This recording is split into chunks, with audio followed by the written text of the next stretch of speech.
Good morning students, कैसे हैं आप लोग। आशा करती हूँ आप लोग अच्छे होंगे। मैं राखी गुप्ता आज आप लोगों को हिंदी सेकंड पार्ट 2 पढ़ाऊंगी। पाठ का नाम है आंखें खोल दी। प्रस्तुत कहानी एक गरीब परिवार की है जिसमें लड़की है, उसका नाम है कांता और वह पढ़ना चाहती है, लेकिन उसके माता पिता अनपढ़ हैं, अतः उसे पढ़ने के लिए रोकते हैं। कहते हैं पढ़ाई लिखाई लड़कियों का काम नहीं है, उन्हें तो घर का कामकाज ही शोभा देता है। पढ़ाई लिखाई उनके लिए अशोभनीय है, उन्हें पढ़ना नहीं चाहिए। नारी परिवार की अध्यापिका है, नारी शिक्षित होगी तो परिवार सुसभ्य होगा, तभी एक अच्छे समाज का निर्माण हो सकता है।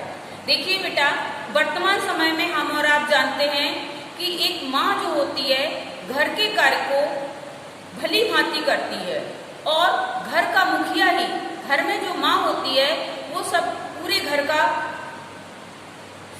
को संभालने वाली होती है। यदि माँ ही अनपढ़ होगी तो आगे बच्चे भी उसके अशिक्षित रहेंगे, लेकिन अगर माँ अशिक्षित है तो ऐसा नहीं है कि वो अपने बच्चों को पढ़ने के लिए प्रेरित ना करे। लेकिन ये ऐसा नहीं है, वर्तमान समय बदलता जा रहा है, किंतु कुछ लोगों की आज भी यह सोच है कि लड़कियों को आगे नहीं बढ़ना चाहिए, जबकि ये लोग, आज समाज के लोग ये नहीं समझते हैं कि लड़कियां ही आगे चलकर भविष्य का निर्माण करती हैं। देखिए, कांता एक गरीब परिवार की लड़की थी, उसे पढ़ने लिखने का बड़ा चाव था, यानी कि पढ़ने लिखने का उसको बहुत शौक था। अपनी उम्र की लड़कियों को जब वह स्कूल जाते देखती थी तो उसका मन भी करता था स्कूल जाने का, और अपने माता पिता से वह जिद भी करती थी, किंतु उसकी माँ हर बार टाल देती थी, मतलब उसको बहाना बना के किसी न किसी बहाने से उसको मना कर देती थी।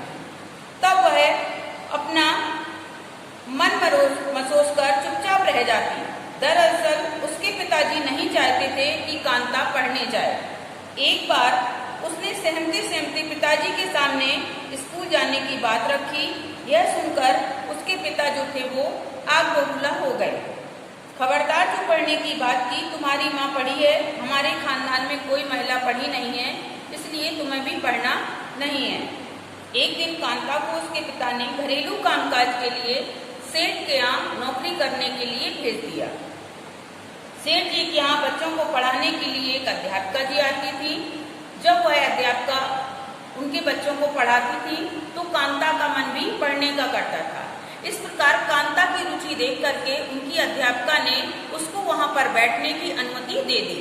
जब कांता उन बच्चों को पढ़ते देखती थी तो सुन करके खुद ही उसमें वर्णमाला को उसने कॉपी पे लिखना सीखा और धीरे धीरे वह अच्छा पढ़ना लिखना सीख गई। जब उसको पढ़ता लिखकर देख करके उसकी सेठानी ने देखा, जिसके यहाँ वो काम करती थी, तो उनको बहुत खुशी हुई और उसको पढ़ने की अनुमति दे दी। सेठानी ने पुस्तकों की व्यवस्था कर दी। अध्यापिका जी ने उसे पढ़ाने का जिम्मा ले लिया। कांता तो मानो मन चाही मुराद मिल गई। घरेलू कामकाज तो वह दक्ष थी ही, पढ़ाई में भी वह काफी होशियार सिद्ध हुई। उसकी याददाश्त गजब की थी, मतलब जो वो याद करती थी, एक बार पढ़ती थी, उसको याद हो जाता था। अध्यापिका ने प्रयास करके उसे 8वीं कक्षा की प्राइवेट परीक्षा का फॉर्म भरवा दिया। कांता के पिताजी एक ठेकेदार के यहाँ काम करते थे, मकान बनाने का काम था।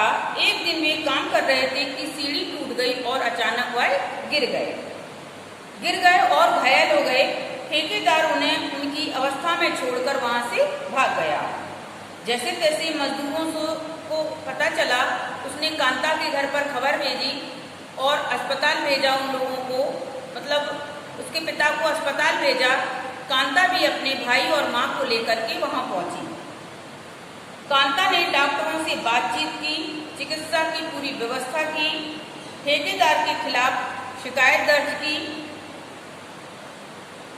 उसने अपने काम बखूबी निभाए। उसकी माँ, पिता और भाई को आश्चर्य तो हुआ। ऐसा करते हुए देखकर कांता के पिता बहुत प्रभावित हुए।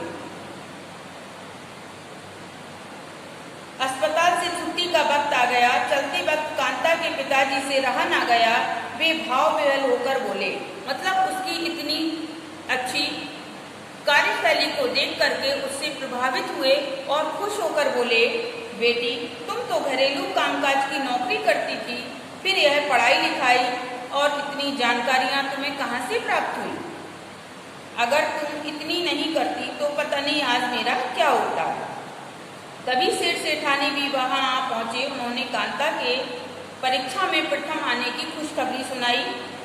कांता अपने पिताजी के ठीक होने से तो खुश थी ही, इस समाचार को पाकर और अधिक खुश हुई। पढ़ाई का राज खोला तो उसके पिताजी की आंखों से आंसू बहने लगे। थोड़ी देर बाद संयत होकर वे बोले, सेठ जी मैंने कांता की ताकत को पहचान लिया है। मेरी तो मति मारी गई थी। मैं लड़कियों को कामकाज, चूल्हा चौका और झाड़ू पोछा के लिए ही समझता था। औरतों को लताड़ने से ही अपनी शान समझता रहा। कितना बड़ा अपराधी हूँ मैं। सेठ जी उसे तसल्ली देने लगे। तभी ठेकेदार भी वहां आ गए। कांता द्वारा की गई शिकायत का असर था कि कार्रवाई के डर से वह समझौता करने के लिए तैयार हो गए और गिड़गिड़ाकर माफी मांगने लगे और मुआवजे की रकम जो थी वो देने लगे। इस प्रकार देखिए बच्चों, हम आप अगर किसी को मान लीजिए समझ नहीं है या कोई अंधविश्वास में जी रहा है तो हमें उसकी सही राह दिखाकर मदद करनी चाहिए। पाठ 2 यही बताता है कि आंखें खोल दी। कभी कभी हम किसी भी चीज का विरोध करते हैं, लेकिन समय आने पर अगर वह सही साबित होती है तो हमारा विरोध भी सफल हो जाता है। विरोध करने का मतलब होता है हमें सही काम के लिए हमेशा विरोध करना चाहिए और अपनी इच्छाओं को कहीं ना कहीं आगे करते रहना चाहिए, उनको पूरा करने का प्रयास करते रहना चाहिए। धन्यवाद।